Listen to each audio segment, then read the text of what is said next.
the 4-minute mile. It was considered completely and utterly, physiologically, mentally, psychologically impossible to run a 4-minute mile until one day it wasn't. Hey, it's Lucas Grobot, and you're listening to Weaver and Loom.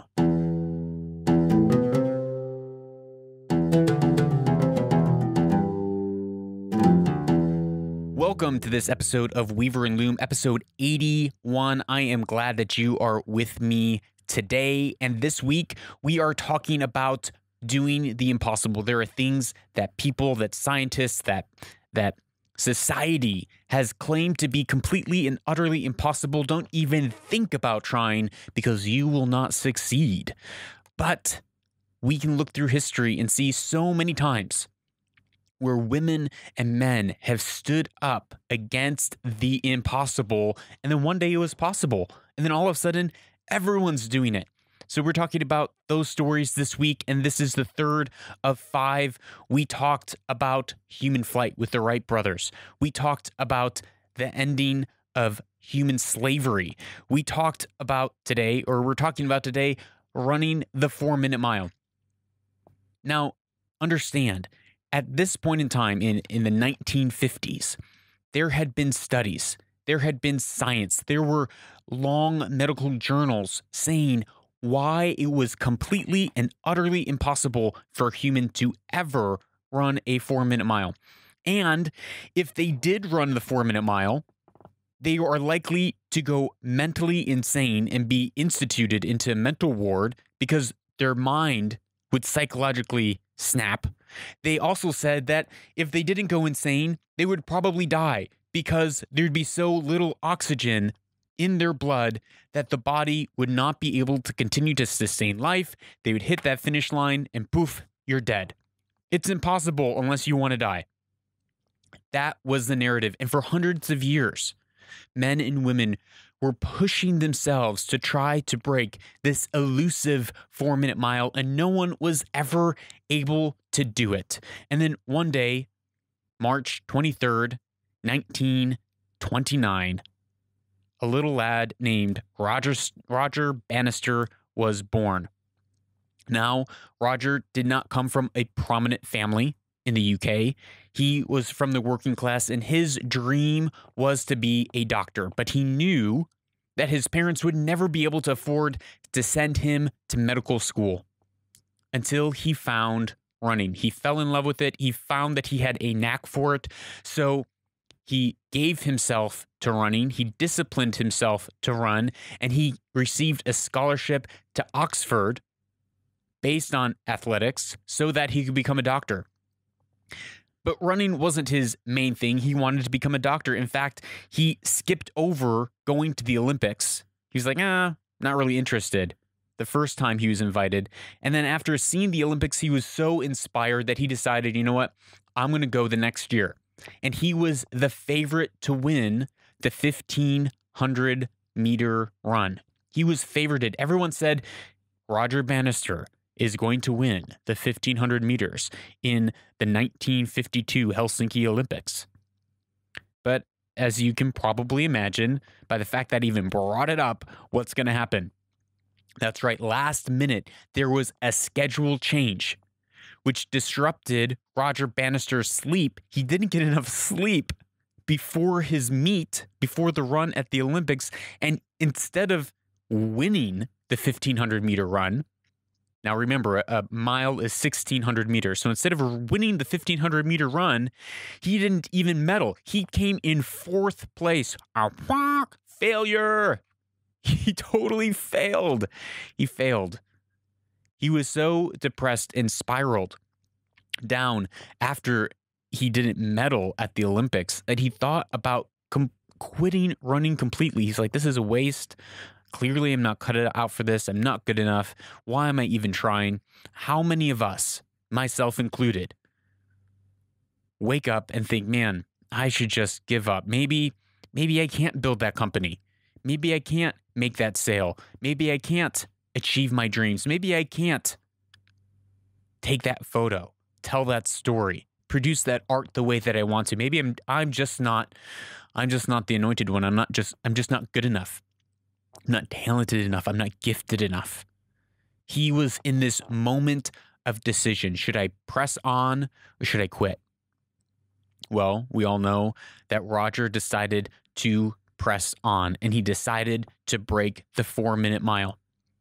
Now, as he decided this, he was getting a lot of flack and criticism from the press. They called him a lone wolf with crazy training techniques, that he didn't know how to train properly, that he should go and train with other people in a more traditional way. At this time, he is in school. He is working in medicine. He's not a full-time athlete. This is his side thing.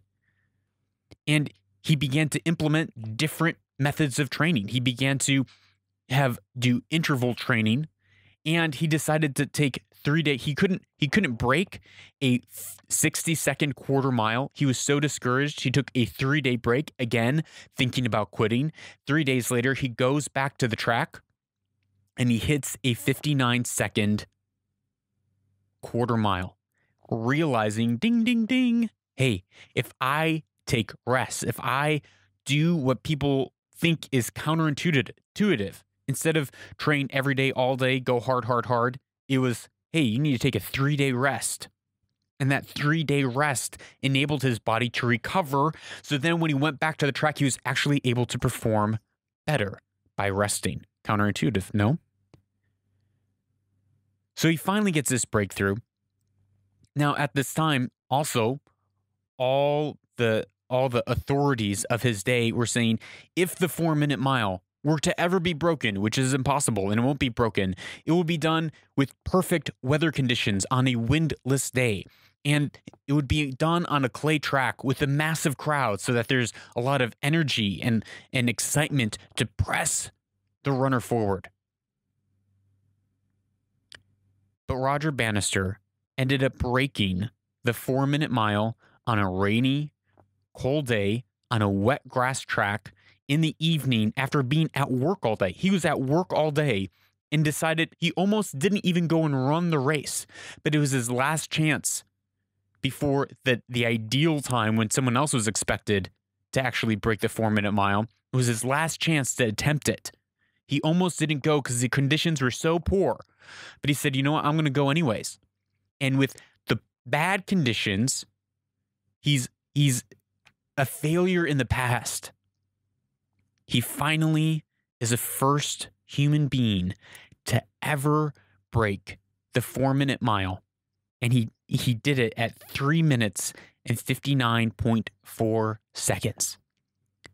The moment that the announcer said that Roger Bannister in first place at 3, because before that it was always 4 something.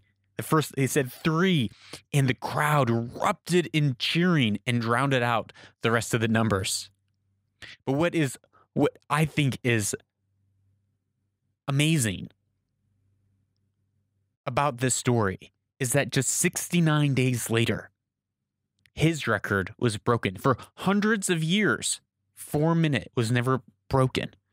And only 69 days later did John Landy break his record with 3 minutes and 57 seconds. And within the year of Roger breaking the 4-minute mile, 21 other individuals were able to break the 4-minute mile.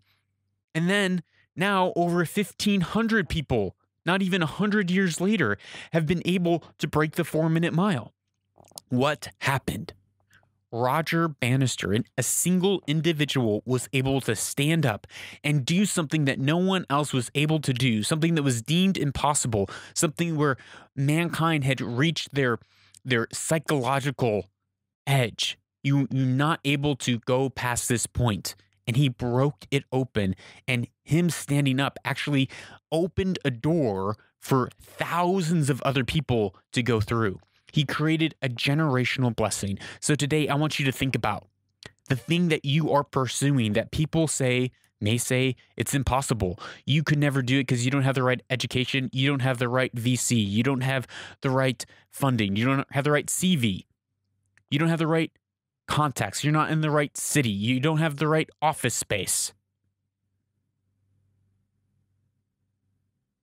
What would happen if you pushed through and persevered and did what seemed to be impossible, that then other people could come behind you and actually achieve their dreams too?